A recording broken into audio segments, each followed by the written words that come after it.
بسم اللہ الرحمن الرحیم نحمدہ ونصلی علی رسول الکریم ویوز السلام علیکم ورحمۃ اللہ وبرکاتہ۔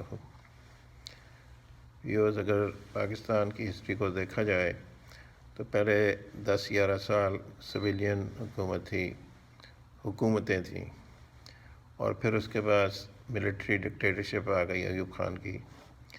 وہ کوئی 10-11 سال انہوں نے حکومت کی، پھر اس کے بعد دوبارہ سویلین حکومت آ گئی ذوالفقار علی بھٹو کی۔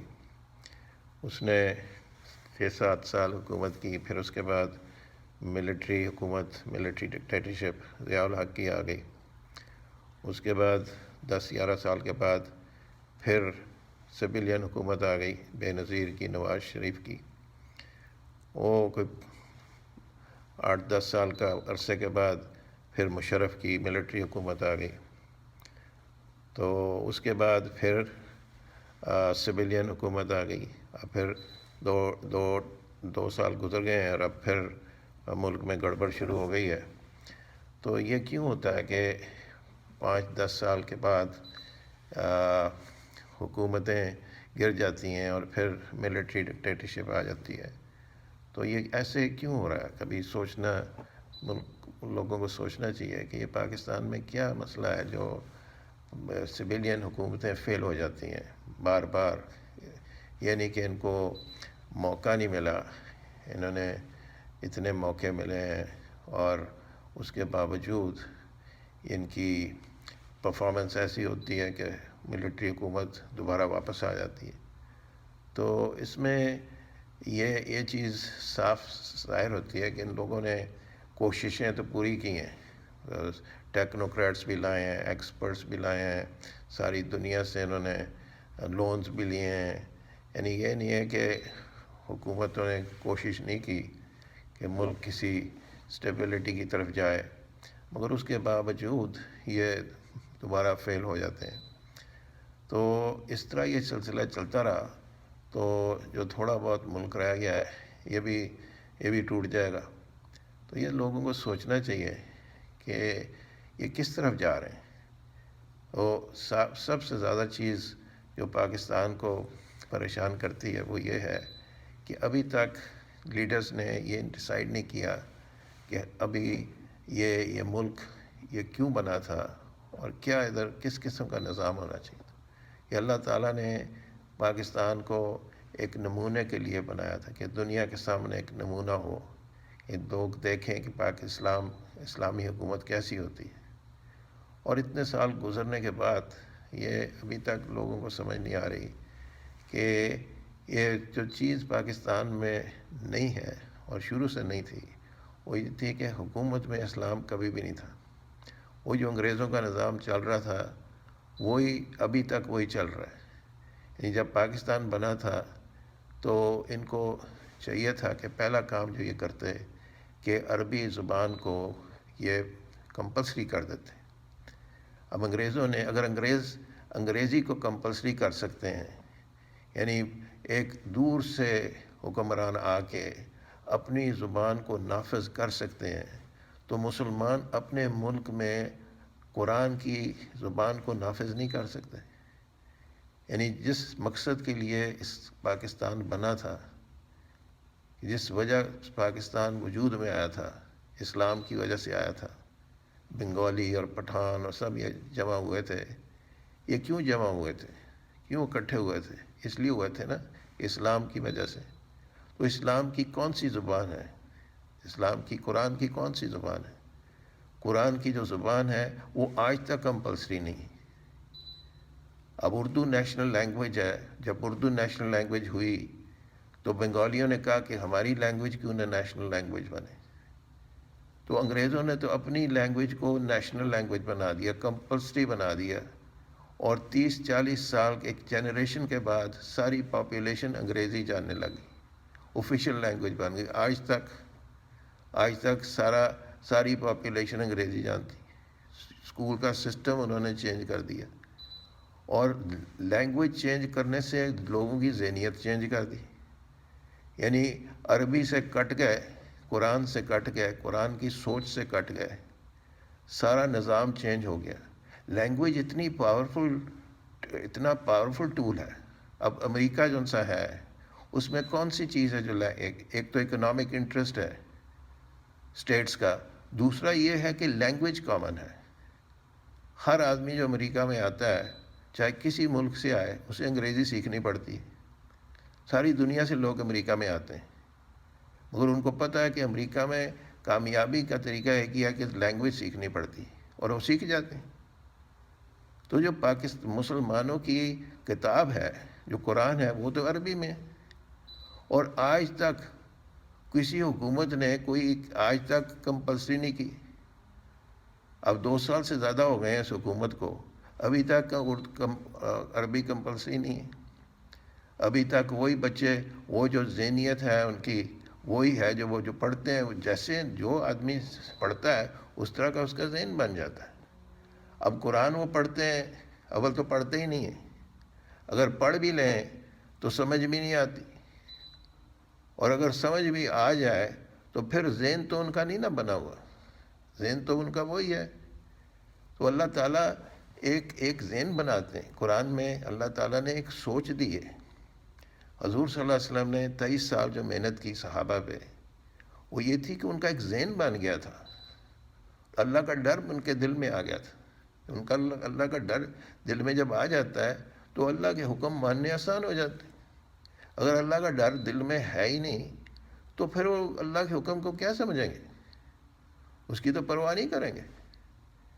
تو اکثر تو یہ ہے کہ ہمارے حکمرانوں نے اول تو کیونکہ خود وہ برٹش سسٹم سے پڑے ہوئے تھے، انگریزی سوچ تھی ان کی، جو انہوں نے سوچا، جو ان کی سوچ تھی اس کے مطابق انہوں نے ایجوکیشنل سسٹم ڈیولپ کیا. پھر انہوں نے ایسی انسٹیٹیوشنز بنائیں جس طرح پبلک سروس کمیشن، جو لوگوں کو اسکرین آؤٹ کرتی تھی کہ جو گورنمنٹ افسرز ہوتے، جو گورنمنٹ سروس میں لوگ آتے تھے، وہ ان کی ایک ذہنیت تھی کہ وہ ان کو جو اسلامی ذہنیت کے لوگ تھے ان کو اسکرین آؤٹ کر دیتے تھے. انہوں نے ایک سسٹم رکھا ہوا تھا انگریزوں نے کہ جو اسلامی سوچ کا آدمی ہے اس کو باہر کر دیں، اور وہی سسٹم کنٹینیو رہا، آج تک بھی ہے. وہی سسٹم سول سروس میں ہے، فوج میں ہے. یعنی کوئی آدمی اگر کوئی مذہبی ہے، دینی سوچ کا ہے، قرآن کی سوچ کا آدمی ہے، اس کو اسکرین آؤٹ کر دیتے ہیں. تو انہوں نے ایسی ایک جنریشن تیار کر لی جس سے انہوں نے دیکھا کہ اب پاکستان میں اسلام نافذ نہیں ہو سکتا. تو اگر مسلمان چاہتے ہیں کہ یہ پاکستان میں اسلام نافذ ہو تو یہ پہلے تو ان کو اپنا تعلیمی سسٹم چینج کرنا پڑے گا. ان کی سوچ لوگوں کی چینج ہونی پڑے گی کہ ان کی سوچ ہو جس طرح صحابہ کی سوچ تھی کہ اللہ پاک نے ہمیں ایک مقصد کے لیے بھیجا ہوا ہے. انسان کو اللہ نے ایک مقصد کے لیے بنایا. جو سیکولر سوچ ہے وہ ان چیزوں میں دھیان نہیں کرتا کہ اللہ نے کیوں بنایا ہے اور کدھر جا رہا ہے، کہ کس کا مقصد کیا ہے. ان چیزوں پہ توجہ نہیں دیتا، سوچتا ہی نہیں ہے اس پہ. وہ بس یہ سوچتا ہے کہ میں دنیا میں آ گیا ہوں، اب اس میں کمائی کیسے کرنی ہے اور کمائی کر کے عیاشی کیسے کرنی ہے، زیادہ سے زیادہ کمائی کروں اور زیادہ سے عیاشی کروں. یہی ہمارے حکمرانوں کی سوچ رہی ہے شروع سے، کہ کمائی کیسے کرنی ہے اور عیاشی کیسے کرنی ہے. پہلے دن سے لے کے آج تک وہی سوچ ہے. اس لیے جب حکومت میں آتے ہیں لوٹ مار شروع کر دیتے ہیں، کیونکہ اللہ کا ڈر تو ہوتا نہیں. یہ تو وہ سوچتے نہیں کہ مر جاؤں گا، مر جانے کے بعد پھر ایک اللہ نے زندہ کرنا اور زندہ کر کے اللہ نے سوال پوچھنا. یہ کہاں پڑھایا جاتا ہے؟ یہ تعلیمی اداروں میں یہ چیز نہیں پڑھائی جاتی، اور جو یہ بات کرتے ہیں ان کا مذاق اڑاتے ہیں. اور یہ سوچ تو یہ ہے جو قرآن میں اللہ نے دی ہوئی کہ میں نے تمہیں ایسے ہی نہیں بنایا ہوا، تمہیں ایسے نہیں بھیجا دنیا میں کہ عیاشی کرو اور اپنی مرضی چلاؤ. تمہیں ایک مقصد کے لیے بنایا ہے. اور انسان اس پہ اگر غور کرے تو وہ اس کے جو اعمال ہوں گے وہ بھی بدلیں گے. اب پاکستان کی حکومت چاہے ملٹری بھی کیا ہے یا سویلین ہو، دونوں وہی کام کرتے ہیں. فوج کے لوگ آتے ہیں وہی بھی کام شروع کر دیتے ہیں، پھر ان کو نکالنا پڑتا ہے، پھر لوگ سڑکوں پہ آ جاتے ہیں، وہ ان کی چھٹی کراتے ہیں. ایوب خان گیا اس طرح پھر وہ مشرف کے ساتھ ایسے ہوا، ضیاء الحق تو ایکسیڈنٹ میں مر گیا، تو مشرف کو وہ اس طرح لوگوں نے سڑکوں پہ آ کے اس کو نکالنا پڑا. تو سویلینز کو بھی اس طرح نکالنا پڑتا ہے اور ملٹری والوں کو بھی ایسے نکالنا پڑتا ہے، مگر اس کا علاج یہ نہیں ہے. اس کا علاج ہے کہ یہ لوگ ایک سسٹم ڈیولپ کریں. ایک تو جس طرح انگریزوں نے حکومت کی، انہوں نے ایک سسٹم ڈیولپ کیا. پہلے تو انہوں نے اپنی زبان کو نافذ کر دیا، کمپلسری کر دیا. اب وہ جو لوگ اس سسٹم میں تھے وہ سمجھ گئے کہ بھئی کامیابی کا جو طریقہ ہے وہ یہ ہے کہ انگریز کی غلامی کرنی ہے. اگر غلامی کریں گے تو کامیاب ہو جائیں گے. انہوں نے ایسے غلام تیار کر لیے جو ان کی بات مانتے تھے، اور جو وہ کہتے تھے ان کو وہ خوب خوش رکھتے تھے. خوب ان کو زمینیں اور مربے اور پوزیشنز اور ہر قسم کی ان کو دیا جاتا تھا. تو وہ اور زیادہ ہو گئے ان کے غلام. تو یہ چیز جو انگریز نے کی تھی، اگر یہ مسلمان یہ سسٹم کریں کہ لوگوں کو سمجھ آ جائے کہ بھئی کامیابی کا طریقہ ہے اللہ کی اطاعت، اللہ کی بات ماننے میں کامیابی ہے اور اللہ کی نافرمانی میں ناکامی ہے. اگر یہ چیز حکومت شروع کر دے پاکستان میں تو پھر نظام خود بخود چینج ہو جائے گا. ایسے لوگ آئیں گے، حکمران آئیں گے، پوزیشنز پہ آئیں گے، گورنمنٹ افسر آئیں گے، فوج کے افسر آئیں گے، ایسے لوگ آئیں گے جن کی سوچ ڈیفرنٹ ہوگی، جو اللہ سے ڈرنے والے لوگ ہوں گے. پھر وہ لوٹ مار نہیں کریں گے. پھر ان کو یہ خوف ہوگا کہ اگر ہم نے یہ کام کیا تو پھر اللہ ہمیں پکڑ لے گا. مگر یہ شروع سے سوچ بچوں کو دینی پڑتی ہے، اور یہ اسکولوں میں سوچ آتی ہے.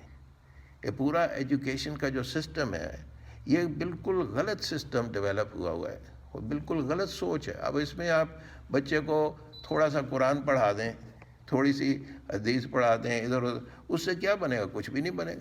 اور کیا یہ سارے لوگ جو ان سے ہیں تو یہ مسلمان، انہوں نے قرآن بھی سنا ہوا ہے، قرآن بھی کبھی کبھار پڑھا بھی ہوگا، مگر جو سوچ ان کی ہے وہ وہی ہے کہ یہ قرآن سے دنیا کا کوئی فائدہ نہیں ہوگا. اس قرآن پڑھنے سے ہماری کامیابی نہیں ہوگی، ہماری کامیابی ہوگی سائنس اور ٹیکنالوجی سے. اللہ کی بات ماننے سے کامیابی نہیں ہوگی، سائنس اور ٹیکنالوجی سے کامیابی ہوگی. یہ ہماری سوچ ہے. تو اس میں سوچ میں اور کافر کی سوچ میں فرق کیا ہے؟ وہ بھی یہی سہتا ہے کہ سائنس اور ٹیکنالوجی سے کامیابی ہوگی، مال سے یہ تو فرعون کی سوچ ہے، قارون کی سوچ ہے، حمان کی سوچ ہے. یہ مسلمان کی یہ سوچ نہیں ہے. مسلمان کی کیا سوچ ہے؟ مسلمان کی یہ سوچ ہے کہ میں اللہ کو خوش کروں گا، اللہ مجھے کامیاب کر دے گا. تو اس طرح کی بات آج کوئی کرے تو وہ کہتے ہیں یہ جاہل آدمی، اس کو تو پتہ ہی کچھ نہیں، پرانے زمانے کی باتیں کرتا ہے. یہی تو قرآن بتاتا ہے کہ ایسے لوگ پہلے بھی تھے کہ جب اللہ کے نبی آتے تھے لوگوں کو بتاتے کہ اللہ کی بات مانو، اس میں فائدہ ہے، تو ان کا مذاق اڑاتے تھے لوگ، یہ پاگل ہو گئے. تو آج یہ بدقسمتی سے مسلمان بھی یہ باتیں کر رہے ہیں کہ یہ اللہ کی بات مانیں گے تو ہمارا نقصان ہو جائے گا. اب پاکستان میں کتنے حکمران ہیں جو ایسی باتیں کرتے ہیں کہ اللہ کی بات ماننے سے ہمارا فائدہ ہوگا. میں نے تو نہیں کسی پاکستانی حکمران سے یہ بات سنی، چاہے وہ ملٹری کا ہو یا سویلین ہو، کہ بھئی اللہ کی بات ماننے میں ہمارا فائدہ ہے اور اللہ کی نافرمانی میں ہمارا نقصان ہے. اور یہ سسٹم ڈیولپ کرنا ہے، یہ لوگ کریں گے نا ڈیولپ. یہ گورنمنٹ سروس جو ان سے لوگ ساری ایڈمنسٹریشنز ہوتی ہیں فوج کی، سویلین کی، یہ لوگ کیا بیچارے سیکھتے ہیں اپنے اسکولوں میں؟ یہ اسکولوں میں یہی سکھایا جاتا ہے کہ ڈگری لے لو، جاب لے لو اور پھر کمائی کرو. یہ ان کی سوچ ہوتی ہے، یہ جتنی کمائی کریں گے اتنے زیادہ کامیاب ہو جائیں گے. تو اللہ پاک نے مثال دی ہے کہ فرعون کے پاس طاقت تھی، وہ ناکام ہو گیا. حمان کے پاس پوزیشن تھی، وہ بھی ناکام ہو گیا. قارون کے پاس مال تھا، وہ بھی ناکام ہو گیا. تو یہ قرآن کی سوچ کے الٹ چل رہے ہیں. اور اس کا طریقہ یہ ہے کہ پہلی چیز جو کرنی چاہیے کسی حکمران کو، جو بھی حکمران ہو، یہ پہلی چیز ہے کہ فوراً عربی کو کمپلسری کیا جائے. کنڈر گارٹن لیول، پہلی کلاس سے ہر سکول میں. پھر قرآن کی تعلیم جو سی ہے یہ شروع سے دی جائے. جو قرآن جس چیز کا ذہن بناتا ہے یہ بچوں کا ذہن بنانا پڑتا ہے. جس طرح انگریزوں نے جس جگہ حکومت کی لوگوں کا ایک ذہن بنایا، اور وہی ذہن آج تک ہے لوگوں کا. جہاں بھی انہوں نے حکومت کی انہوں نے ان کا ذہن یہ تھا کہ انگریز کے طریقے میں کامیابی ہے، کہ جو یہ کرتے ہیں اس میں کامیابی ہے. یہ ان کا ذہن بن گیا. تو وہ جو کرتے تھے وہ انہوں نے اس کی کاپی کر دی. آج مسلمان جو سے ہر جگہ، چاہے وہ عرب ہیں چاہے وہ عجم ہے، جو بھی ہے وہ یہی سمجھتا ہے کہ بس اس طرح ہی ہماری کامیابی ہے. قرآن سے وہ کٹ گئے، قرآن کی سوچ سے کٹ گئے، اور وہی طریقے کر رہے ہیں کہ جو ان کو پڑھائے گئے تھے. تو یہ چیز جو سی ہے یہ حکمران کو، اگر وہ اس بات پہ سیریس ہیں، اگر وہ کرنا چاہتے ہیں، اگر وہ یہ چاہتے ہیں کہ پاکستان میں خوشحالی ہو اور پاکستان میں ترقی ہو، تو وہ پھر وہی طریقہ کرنا پڑے گا جو اللہ نے بتایا، جو اللہ نے اپنی کتاب میں بتایا کہ میری اطاعت کرو، میرے نبی کی اطاعت کرو. اللہ کی بات مانو، اللہ کے نبی کی بات مانو.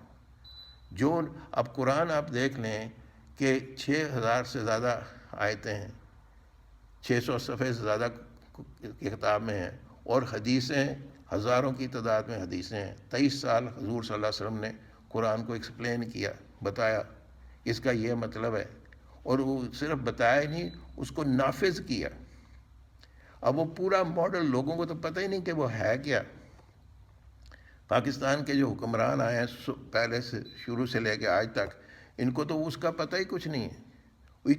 اتنی وہ ایجوکیشن، یعنی ایک کتاب کو 23 سال تک ایکسپلین کیا اللہ کے نبی نے، یعنی کہ معمولی آدمی نے، اللہ کے نبی نے اس کتاب کو ایکسپلین کیا.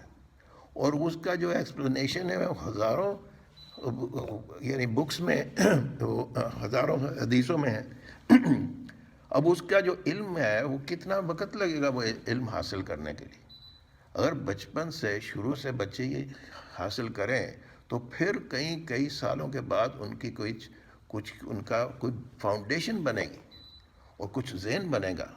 پھر یہ لوگ جب چاہے گورنمنٹ جاب، ملٹری میں ہوں، سویلین میں ہوں، جس شعبے میں وہ ہوں گے، وہ پھر ان کا فائدہ ہوگا، لوگوں کو فائدہ، عوام کو فائدہ ہوگا، خوشحالی آئے گی، ملک کے حالات بدلیں گے.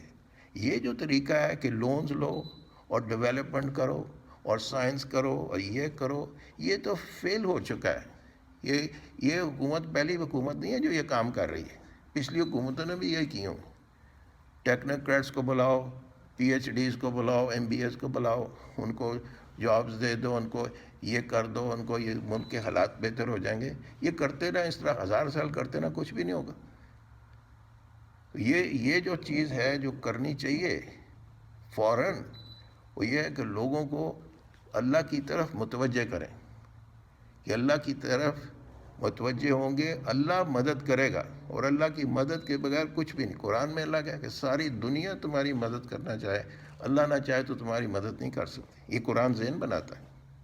اب کافر کا تو یہ ذہن نہیں ہے. یہ جو پڑھایا جاتا ہے بچوں کو، یہ تو نہیں پڑھایا جاتا اسکولوں میں. کافر کا ذہن تو بالکل ڈیفرنٹ. وہ تو کہتا ہے کہ میں ہی خود کروں گا سب کچھ، اور اللہ کہتا ہے کہ تمہارے کرنے سے کچھ بھی نہیں ہوتا. اگر اللہ کی مرضی بیچ میں شامل نہ ہو تو کچھ بھی نہیں کر سکتا. اور ساری دنیا مدد کرنا چاہے اور اللہ نہ چاہے تو نہیں کر سکتی. اور اللہ دکھا رہا ہے کہ دیکھ لو، تمہارے سامنے ہے کہ کیا تم نے اب اس حکومت نے کتنی کوشش کی ہے ملک کے حالات بہتر کرنے کی. آپ کے سامنے دیکھ لیں کتنے حالات بہتر ہو گئے. 2 سال تو گزر گئے ہیں، اس طرح 2 اور بھی سال گزر جائیں گے. تو حالات تو بہتر اللہ کرتا ہے، انسان کے پاس نہیں ہے. مگر حالات اللہ بہتر تب کرتا ہے کہ جب اللہ کی بات مانی جائے. اب مسلمان ہو کے اللہ کا نافرمان ہو تو اس کے حالات کیسے بہتر ہوں گے؟ آخر دنیا میں کوئی نظام تو چلے گا، تو کوئی نظام تو چلے گا. جس طرح کافروں کا نظام چل رہا ہے، اللہ کی نافرمانی کر رہے ہیں مگر نظام چل رہا ہے. اور یہ ہے کہ کچھ تو ہوگا. تو مسلمان دیکھ رہا ہے کافر کے نظام کو، کہتا ہے یہ بڑا اچھا نظام ہے، میں بھی ایسے شروع کر دوں، میں بھی کامیاب ہو جاؤں گا۔ مسلمان کبھی کامیاب نہیں ہو سکتا، کیونکہ اس کے پاس ایک نالج ہے، اس کے پاس ایک علم ہے، وہ اللہ کا دیا ہوا علم ہے، اور وہ علم جو ہے وہ استعمال نہیں ہو رہا۔ تو یہ علم جب استعمال ہوگا، جب یہ لوگوں کو سمجھ آ جائے گی کہ ہماری کامیابی صرف اللہ کے دین میں ہے، پھر حالات بدلیں گے، چاہے وہ کسی کی بھی حکومت ہو، جو بھی حکومت آئے گی، اگر وہ اس چیز کو سمجھ لے کہ ہماری کامیابی اس میں ہے، اللہ کے حکم ماننے میں ہماری کامیابی ہے، اور نافرمانی میں ناکامی ہے، اور لوگوں کو بتایا جائے گی، ان کو ذہن بنایا جائے، اسکولوں، کالجز، یونیورسٹیز میں چیز پڑھائی جائے، تو پھر حالات بدلیں گے، نہیں تو پھر حالات ایسے چلتے رہیں گے۔ تو اللہ کرے کہ یہ چیز کی سمجھ آ جائے۔ وآخر دعوانا ان الحمد للہ رب العالمین۔